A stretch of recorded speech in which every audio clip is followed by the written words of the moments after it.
welcome to the Book Pharm podcast, a book club podcast started by two very bored pharmacy technicians looking for a hobby. Thanks for tuning in, and let's get started.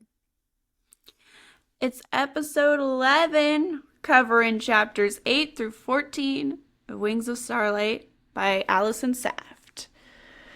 Yep. Boy, are we excited. A lot of stuff happened. Here's a little... Oh, go ahead. Cool. There was quite a bit that happened, for sure. Also, I wanted to apologize. Our video this time is going to probably be up late. We've had some crazy schedules. Yeah. Thanks to the Easter holiday, basically. Yes. It got a little bit delayed. But here's a little recap of last week's episode. So Princess Clarion, she was born from a star, making her a governing talent fairy. Her coronation is impending. A monster called a nightmare has escaped from the winter woods, wreaking havoc and sending fairies into an endless, terror-filled sleep.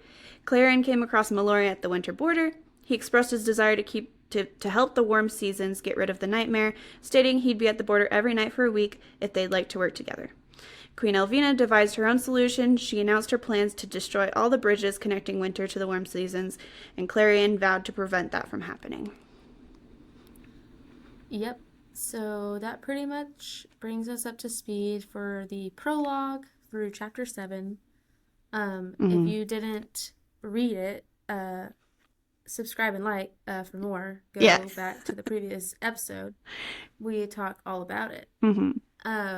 So some of our characters in this chapter set is Princess Clarion, our female main character. She's the heir to the Pixie Hollow throne.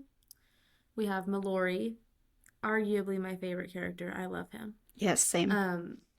He's the present warden of the Winter Woods. We have Petra, who is a tinker fairy that works for the Pixie Hollow crown. She's also Clarion's best friend, which kind of gives us a little bit of a tug of war, push and pull kind of thing of, can they be friends whenever Clarion's the queen and she's like a subordinate person. Then we have Artemis, who's a scout fairy, who is Clarion's protector, basically like a guard, which we get to learn a little bit more about her in these upcoming chapters, which is pretty cool. And then we have Iris, who is the Minister of Spring. We have all different kinds of ministers. So. Yeah. We also have Queen Elvina, who's Clarion's mentor and predecessor. We meet a couple new characters. We have Noctura, I think is how you say her name, who is Milori's pet snowy owl. The Keeper, which is the Keeper of Fairy Knowledge. He's in the movie Secret of the Wings. The Keeper. Fenris, the Keeper's pet wolf, and Yarrow, who is a winter healing talent. All right, so we're going to lead into chapter 8, which is the first chapter of this week's chapter set. So basically, the week that Milori has given Clarion to come by when he's, yearning for her at sunset every night. He wants her to come, please. She literally waits till the last minute. Yeah. It's almost done. It's the last day. So she kind of is like balancing like, okay, I know the queen's plan. This absolutely cannot happen. And she starts to open up to Artemis about her desire to visit the winter border late at night. She's got to sneak out. This is like an affair. This is a sneaky affair, man. Yeah. Artemis is kind of like a little standoffish about it. She's like, why would you want to go there? Yeah. Huh? Why, girl? Yeah. So, yeah. So Clarion basically is like, well, the Warden of the Winter Woods wants to help prevent destruction of the not of the seasonal bridges, but wants to basically prevent more destruction done by the nightmares. Yeah, that too. Yes, so Clarion wants to convey about Queen Elvina's plan to him. Because obviously he doesn't know. So Artemis basically gets won over. She likes Clarion's plan better. She allows Clarion to go as long as she's back by sundown because these nightmares tend to get more active whenever the sun does go down. Yeah. So Clarion goes off. She meets with Milori and tells him of the attack in the Autumn Forest and that they have 11 fairies down and the Minister of Autumn. Yeah. And she tells him about... Oh, go ahead. I wanted to just acknowledge that last week I repeatedly said his name wrong. It is Rowan is how you say his name, not Rowan. Rowan. So, Rowan. Yeah. Yes. My bad. Okay. So, she tells him about Queen Elvina's plan. And he's like, yeah, no, bruh. That ain't gonna work. She also repeatedly says to herself how beautiful Milori is. I can agree. Yeah, she's like, he's so pretty. Yeah. He is so pretty. Of course he's pretty. He's the warden of the Winter Woods, baby girl. Yes. Of course he's pretty. He's also forbidden fruit. I mean... I know. Well, so after she tells him about all the fairies that have basically gone down, he leads in to say that Winter has had a lot of victims of the nightmare attacks, and they too don't have any antidote. So Clarion kind of notices during their conversation that Milori's kind of like body language gives off that he blames himself for the attacks. She wants to reach out to him and comfort him. You know, nothing more comforting than touching a bicep, I'll say that. Yeah, so, of course. I totally get that. When Milori reveals that the nightmares were trapped under a frozen lake that he is supposed to guard in the Winter Woods, Clarion realizes that he is literally a warden. And he is expressing guilt over creatures that he is supposed to guard, and he has no way of doing so. So Clarion tells Milori she's ready to accept his invitation to work together, and Milori tells her the first step in their plan is that they need to get to the Hall of Winter, which holds a copy of all the texts in Pixie Hollow.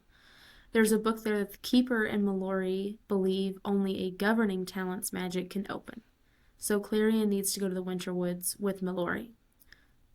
She's like, bruh, my wings are gonna freeze off. Yeah. Well, then she gets a bright idea and she's like, wait a minute. My bestie is a tinker fairy, so let me just go ask her to make a coat. So Milori says that he's going to continue to wait every night at the border for her. That's right. How sweet. And then Clarion asks how he's going to get away with that.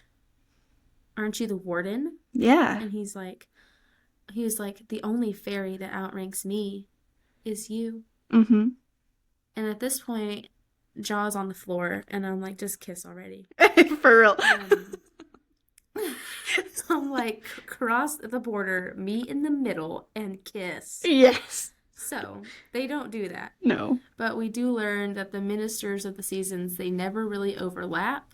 The previous one leaves notes for the new one, because whenever Milori is explaining that he took over after his predecessor had died before he even got there. Yeah. Which answers my question from the last episode of how long do they live? Well, not as long as governing fairies. They don't live to see their heir, which makes me sad because like now we know Clarion's gonna outlive him.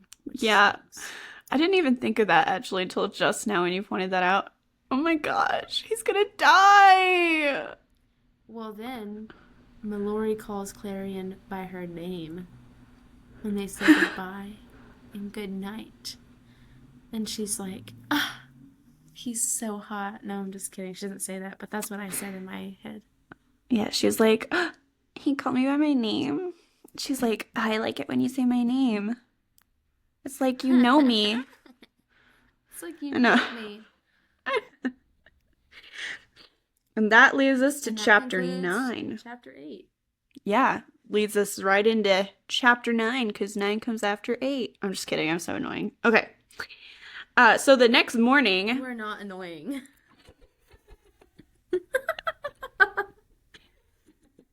well, thank you. The next morning, right, Artemis checks in with Clarion. She's like, so, how'd your meeting go with your, quote, your warden? And Clarion's like, With yo she, boy.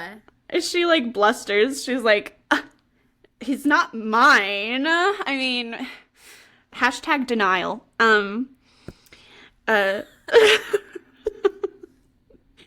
and then Clarion's relationship with Artemis has significantly improved since now that they trust each other, they were honest.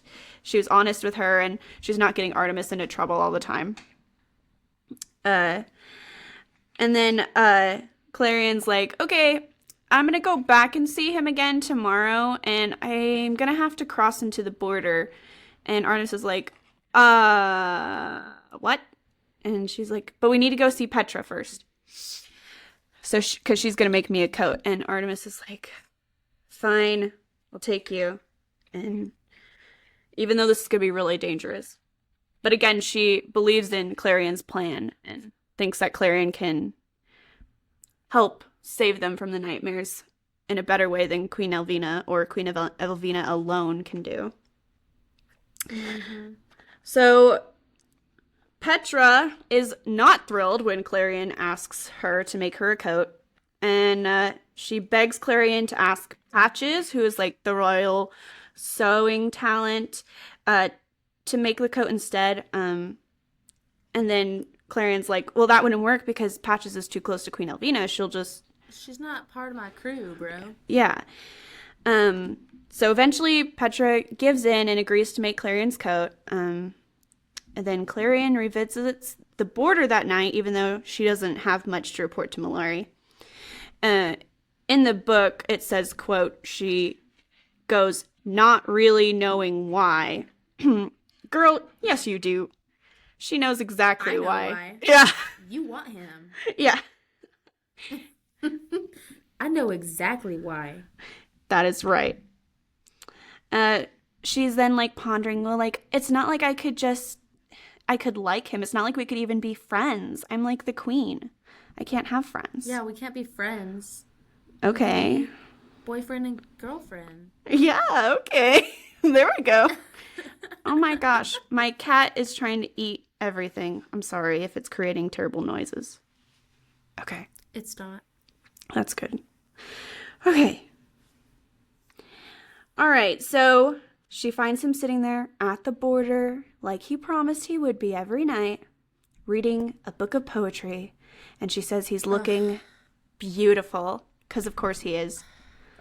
What a man. Yes, reading poetry. How poetic. At the border? Yeah, waiting for her like he promised. Snowy ambience. Yeah. Ugh. They talk about Clarion's coronation ball. Milori says Winter will hold a ball that night too in honor of Clarion. He's so sweet. He's so sweet. Give it to me now.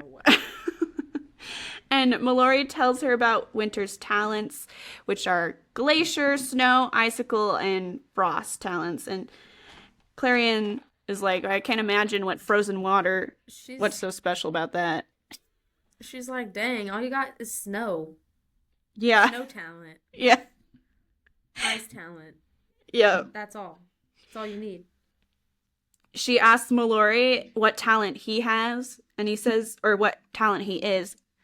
He says he doesn't think there's a talent for what he does. Clarion gets excited as he explains his responsibilities, like he greets the new fairies that are born into winter, and he protects them, and he kind of makes sure everything goes according to plan and everything's ready for winter to be taken to the mainland. And she's all like, you could possibly be a governing talent. And he's all like, she's like, were you born from a star? And he's like, no. And she's like, oh. And tries to not be too disappointed about it. And You know, Milori recognizes that Clarion, like, doubts herself all the time. We kind of discussed this in the last episode, that she doubts herself a lot, and he's continually shocked by how often she, like, doubts herself, because he's like, I think you have great ideas. And then Clarion, like, also notices that Milori looks lonely, and that their conversation, like, brings out, like, joy in him, and she she she's like, I I really like this guy. She's like, I want to be his friend, but she remembers how she's like, oh, we could never be friends. And then the chapter ends with Clarion pondering on how, quote, I've always wanted things I shouldn't, end quote. Oh, doggy. Forbidden romance, bro? Question mark? We already knew, right? Okay, so in chapter 10, Clarion basically pines for Milori. Yeah. It's like she just waits every day for sunset to go and see him, and she's just so excited. And every time she looks at that coat that Petra made for her, she's like, oh. Yeah. Yeah. Oh, wait, sorry, I skipped ahead. Petra's not finished making her coat, but that's a preview for the next chapter. Yeah, there you go.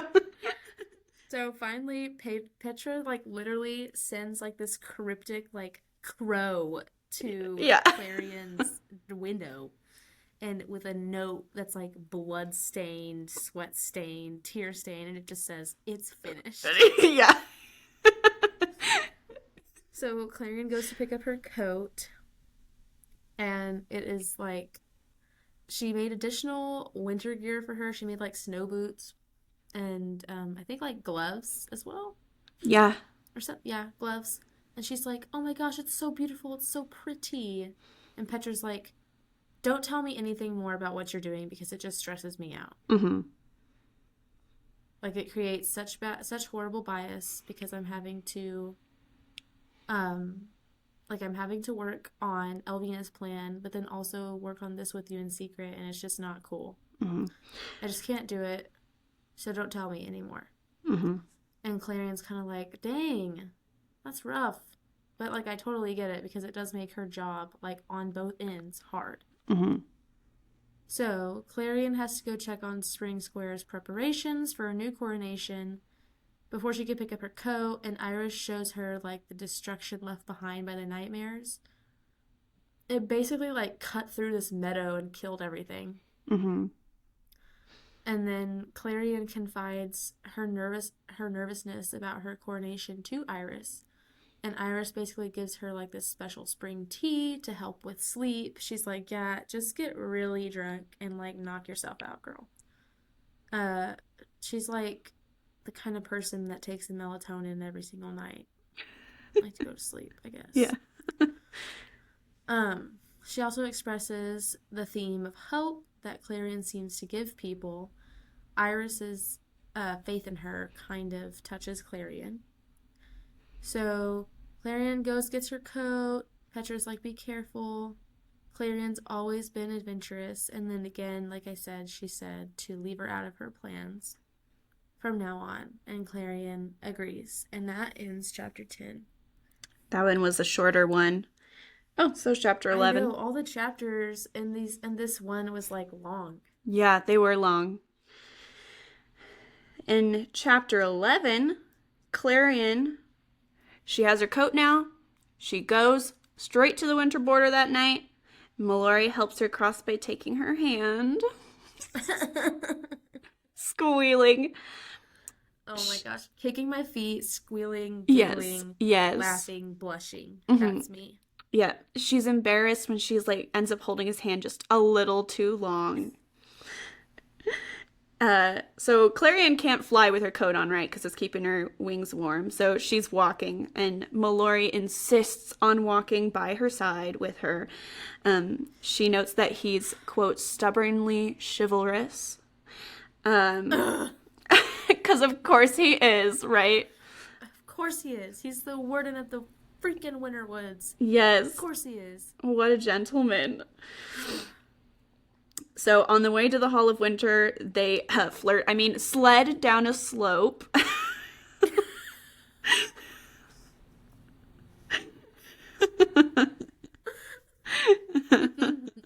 They're totally flirting the whole time. Yes.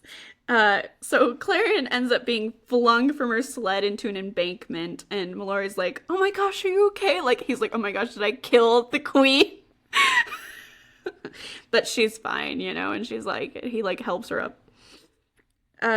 Clarion enjoys that she can just be herself, just a normal fairy with Milori, and not just, With her strong man next to her. Yes. Oh my gosh. and, and not just, the heir to the Pixie Hollow Throne. And again, Clarion has to stop herself from touching Milori when he gets ice in his hair. She's all like, "I just want to brush the ice out of his hair." And she's like, "Can't touch him." Why not, though? I know, right? She's just like... Doesn't she outrank him? Well, we don't want it. She doesn't want to get reported to HR. The fairy HR. They have admin talent fairies. That would be hilarious. Clarion is learning that, winter is not sad and doom and gloom. It's fun. Like sledding. She feels this sense of belonging in winter and ponders if she's actually unhappy in the warm seasons.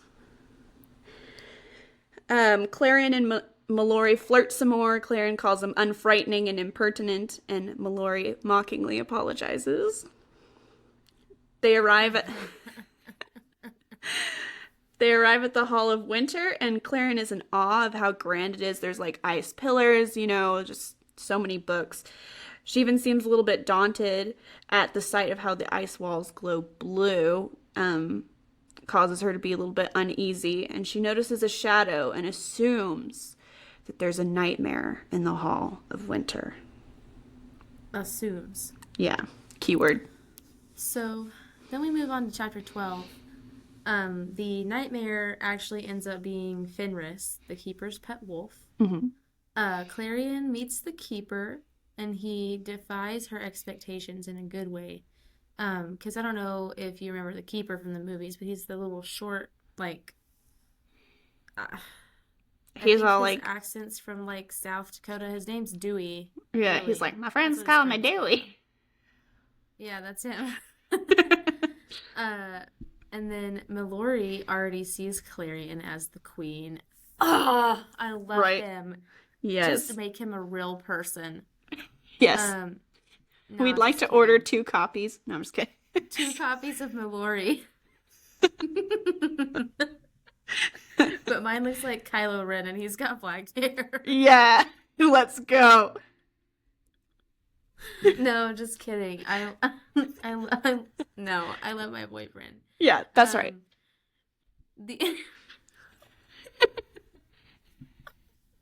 He's gonna watch this and be like, "Oh my gosh."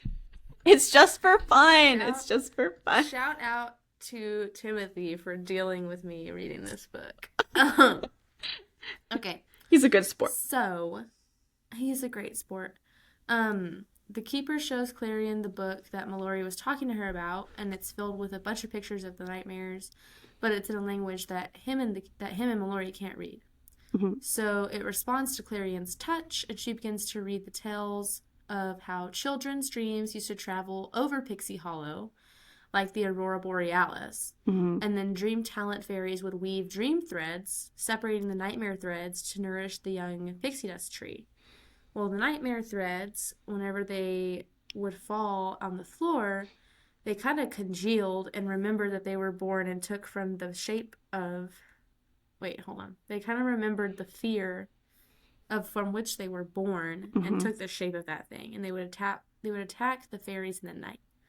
So the dream talent fairies advised the queen to create a prison for the nightmares, and the Lord of Winter, who they say is her friend, that's true, volunteered to hide them deep in the winter woods because they were the furthest from the pixie dust tree. So, I'm seeing a pattern here. I'm seeing that all men of winter are hot Yes, and chivalrous that's right. and sweet. That's what Mm-hmm. I'm hearing right now. They're Okay, that's honorable. what I'm hearing. Mm-hmm. Yeah. And Terrence, he can go back home. Yeah. No Sorry, one needs Terrence. Terrence. Sorry, Uh, Terrence. no, not sorry, Terrence. You will never be Milori. You never have been, and you never will be him. Okay? Yeah. So the Dream Talent Fairies trapped the nightmares in a dream thread as they were taken to winter. They basically sealed them up in a lake and put like a spell over the top of it with dream thread. When the pixie dust tree matured, the dreams no longer flew over Pixie Hollow, and so this kind of negated the need for a Dream Talent Fairies, and they no longer came to Pixie Hollow. They're no longer born. Mm-hmm. And as of right now, there's no more Dream Talent Fairies at all. Mm-hmm. So the dream thread has been deteriorating, and that's how the nightmares got loose. Sunlight burns the nightmares, and that's why they only strike at night. But Clarion's magic is from a star, and so that's probably why she can destroy them with her magic. Mm-hmm. But she doesn't have full control of her magic yet. The Keeper says that she basically gives him hope, similar to what Iris told her, because they're thinking that maybe some sort of dream magic lives on in her magic. That's right. Clarion begins getting too cold, and Milori uses Fenris to race her back to the border. That's right. Because he is a man. That's right. And then Milori tells Clarion that she's capable of more than what she thinks. Mm-hmm. And Clarion's flattered by his words. They decide to meet again tomorrow.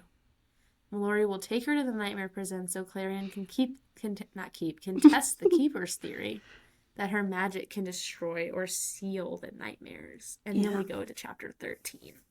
Yes. So back in the warm seasons back at home the next morning, Clarion visits Feverfew Fields to check in on the 11 victims of the nightmares attack back in autumn. Specifically Rowan, the minister. Clarion can sense the nightmare's influence on Rowan when she goes to visit him. It kind of she starts to feel like the fear and sense of cold deep within herself. She's like, oh, that's terrible. And she ponders if that confirms that she holds a remnant of the dream talents' magic. Clarion runs into Queen Elvina there. She recognizes that they share their love for their subjects. But the moment is ruined when Elvina, of course, reminds Clarion of her upcoming meeting with the Minister of Summer, Ariella. Awesome. Yeah, she's like, Clarion kind of like snaps at Queen Elvina, and Queen Elvina's like, she's like, I know. And Queen Elvina's like, well, I never. Like, she's like, well. And Clarion's like, I mean. She's like, I know. Yeah, and Clarion's like, I mean. Right, I'll be there. Like, thanks for reminding me. Queen Elvina reveals that Petra is working with her to execute the plan to destroy the bridges to Winter. Milori introduces... Oh, yeah, and then later that night, Milori introduces Clarion to his pet owl, Noctura. Clarion is intimidated by the animal, but Milori assures her that they'll be fine. They ride on her back to the nightmare prison, and Clarion clings to Milori, of course. The nightmares writhe under the surface of a frozen lake. The ice is cracking as the dream magic weakens and continues to fissure despite Milori's efforts to repair it. Because I guess he has, like, ice frost talent or something, and he can, like, freeze over it. So he's been trying to do that.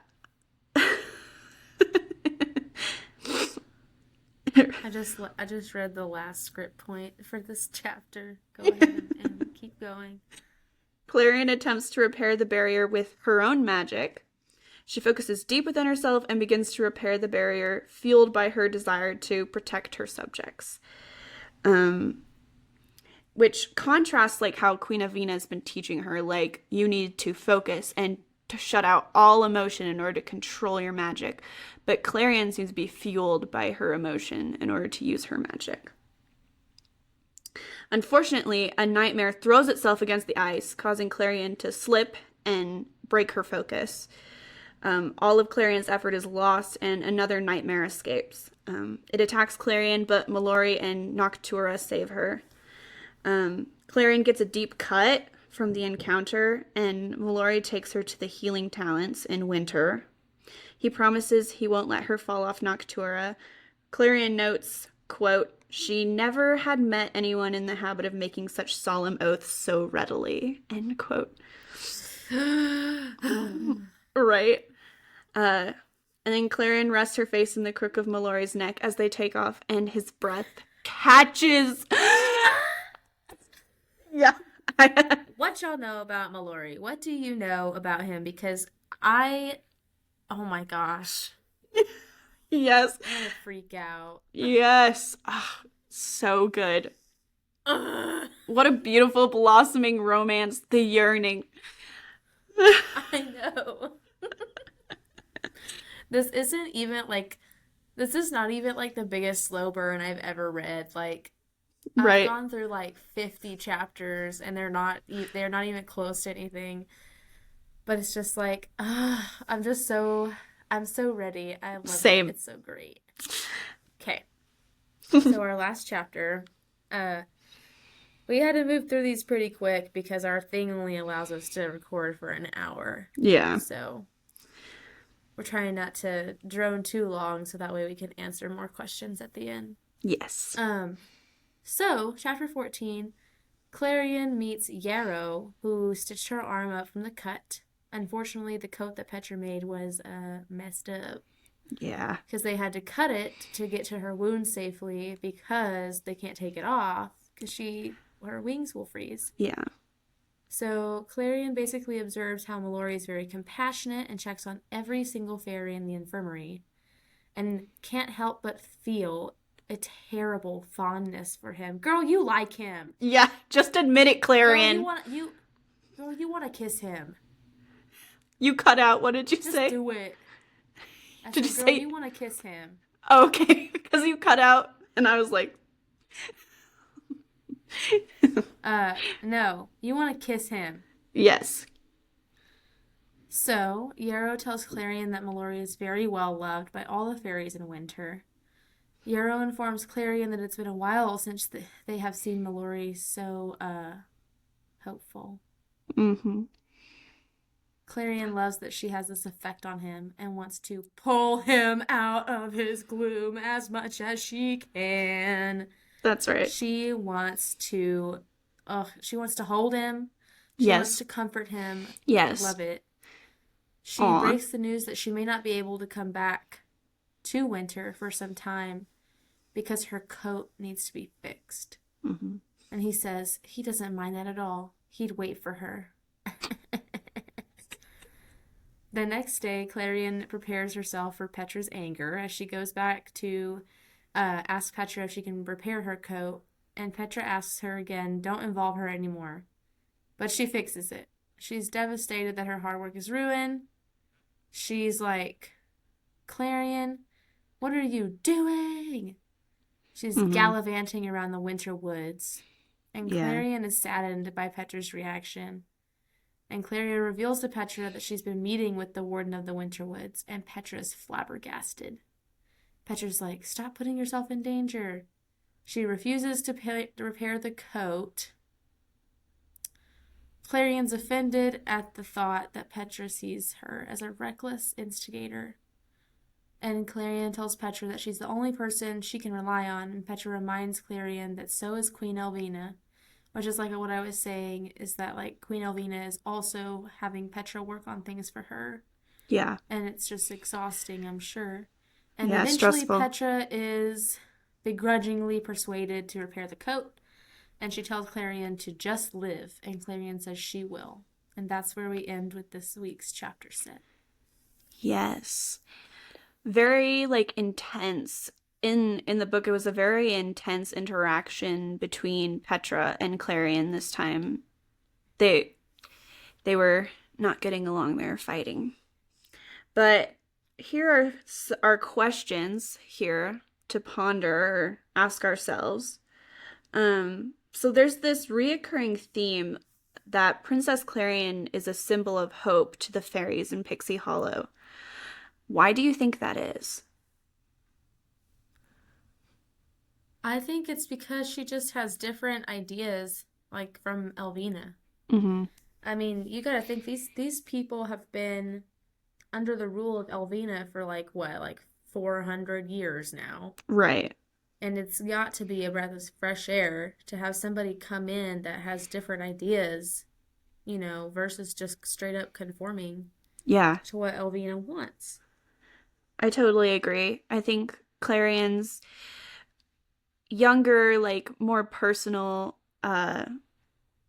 way of wanting to rule definitely, I think, gives the subjects of Pixie Hollow uh, a sense of hope.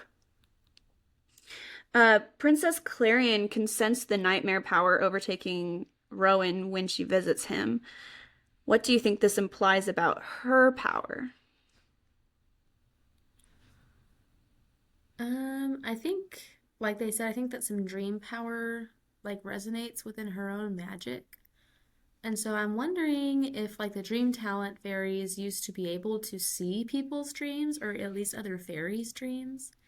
Yeah, And maybe it's not like as strong, like it's not like a vivid picture, but I wonder if she can just feel like the emotions right. or maybe feel like the sense that whatever fairies are being taken over like by it, like their minds are just kind of deteriorating, like they're giving up, I guess, in a sense, giving up the fight Hmm. against the nightmare. I think Clarion might be the answer to waking up those that are fallen. Yeah. I think maybe she can like reach and like take like then because they said that the dream talents like would weave the nightmare threads out of the dream thread. Maybe when a nightmare attacks somebody, it leaves behind a thread and it attaches to them, and maybe she can, like free Yeah, them. weave out the nightmares. So I'm thinking maybe she can like somehow like reach in and like grab the thread out. And wake them up. Yeah. So Milori handles his responsibilities in winter in the way Princess Clarion would like to be able to rule someday. Do you think Clarion recognizes this? I think that she is seeing well, okay, so like Milori is obviously, I think Milori is a little bit older than Clarion. Yeah. Yeah. But anyways, I think that she's seeing two different sides of a coin where you have like Elvina who's very like strict. Hmm. She's not friends with anybody that she sees over. She's not, I mean, as far as I can tell, she's very seldom like mentioned by any other fairies about how great she is. Hmm. And I think that Clarion's seeing the opposite side of the coin here, where literally the infirmary fairy is like, yeah, he's awesome. And like he Right. knows everybody who is asleep. He knows everybody who's been affected. Like he checks on them all, and they all know him to be a really great leader. Hmm. And so I think she's just kind of being introduced to this whole new way of, hey, maybe the way that I want to do things is like not the wrong way. Right. Exactly. You know what I mean? I totally agree. I Um, think that this does contribute to like her attraction though for sure. yeah, that definitely because I mean, who doesn't like it when, a guy is nice and kind and he thinks of others. He's a gentleman. Mhm. Do you think Clarion can trust Petra even though she's also working closely with Queen Elvina? I think Petra's a double agent. I was thinking the same thing. I was like, hold I don't on. trust her necessarily. I don't I don't trust her Um, really, I don't trust her. I fear that because the way Petra was like, because I could tell that Petra definitely cares for Clarion. Um, they were best friends. They were always getting into trouble, but as when they were younger, and Clarion's the adventurous one, and but I fear that maybe that's why Petra was warning Clarion was she was like, "Hey, I need you to not tell me what you're doing. I need you to not do anything because Mm-hmm. she's like, I'm gonna do what I feel is right, and if I feel that Queen Elvina's plan is better, then she's gonna maybe rat out Clarion to Queen Elvina." Yeah, I think she's gonna. And unfortunately, that's why I think Petra pushed back so much when Clarion asked her to repair the coat. She was like, "Oh," she's like, "Clarion, this was your chance to stop. Stop what you're doing." Yeah, Um, stop. she doesn't think that Clarion's excuse is good enough. She thinks, Mm-hmm. you, like she said, you're just gallivanting around with this guy you like. She was like, you're not doing anything that will actually fix anything. And Clarion's like, but I am. Yeah, but Trust me. but Petra don't know. Petra don't know. Yeah. Petra doesn't, but I think her character is definitely the anxious one and is like, Clarion, you're breaking the rules. We need to listen to Queen Elvina. She's experienced. I think Petra's character is just written that way and that's who she is. And that makes I fear that Clarion is stretching their relationship a little bit too much, straining it, I guess, because I fear that definitely Petra might break and tell Queen Elvina if she thinks Clarion's going too far. I think that she's a spy. Yeah. Yeah, I think that she is the equivalent of a communist spy, but for fairyland. All right, I so think she's an arc. yeah, I think she's an arc, and I think she's gonna tell. yeah. It's sad because I liked Petra at the beginning. I related to her with her red hair and being nervous and anxious all the time. But now I'm like, but I don't know. I don't know how I would react in the same situation. Maybe if Clarion, I don't know. I don't know how I'd react. I don't know. Maybe I would be Petra. Maybe I would be lame and be like, well, you need to listen to Queen Elvina because she's in charge. Or maybe I would be like, Queen Elvina's stupid and keep doing what you're doing. I don't I know. think, honestly, I think I would be like, you got Pixie, man. Oh, yeah. Like, I can't believe she's not wanting to be like, oh my gosh, girl, tell me more. You're like Right? this hottie across the border. Yeah. It's like, Yeah. It's sad. And, I mean, we didn't really talk about it, but throughout the book, it is alluded that Artemis and Petra have a thing for each other. But, and I know Clarion's like, oh yeah, Petra never really cared for Sparrow Men or whatever. But, you know, friends can be supportive of each other. Petra just didn't want to ask mhm. about Milori. Well, clearly Petra thinks that this is all a terrible idea, that Clarion's being dumb and foolish. But No, I'd be like, perfect match. yeah. Perfect match. Yeah. But I would say I'm still really liking this book. I think Alison Saft does a really good job writing it. I like it. She's doing a good job. Um, It's been a really good one to get back in the swing of posting and recording, I think, for sure. yeah, it's it's definitely like addictive. It's gripping. You're like, oh, where's it gonna go next? Um, Mm-hmm. we'll be reading chapters 15 through math. I gotta figure this out.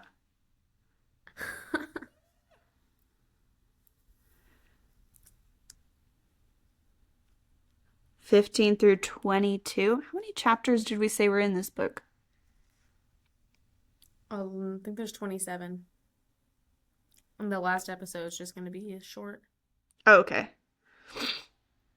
So we're reading 15 through 22 this next week. So if you want to follow along, that's where we're going to be. 15 through 22. And then I think that next week we will reveal the new book. Oh, yes, our next book on the list. Our next pick. Yes. So I'm pretty excited. Yes. And this book's going really good. I'm excited to see how it finishes. Obviously, I know how the story ends. I watched Secret of the Wings. Yeah. But I'm so ready. Yes. We got to see how it all unfolds. Mm-hmm. But until then. Until next time, we will be slinging words and pills to pay the bills. And I hope you enjoyed listening. Thanks for tuning in, and we'll see you next time. Bye.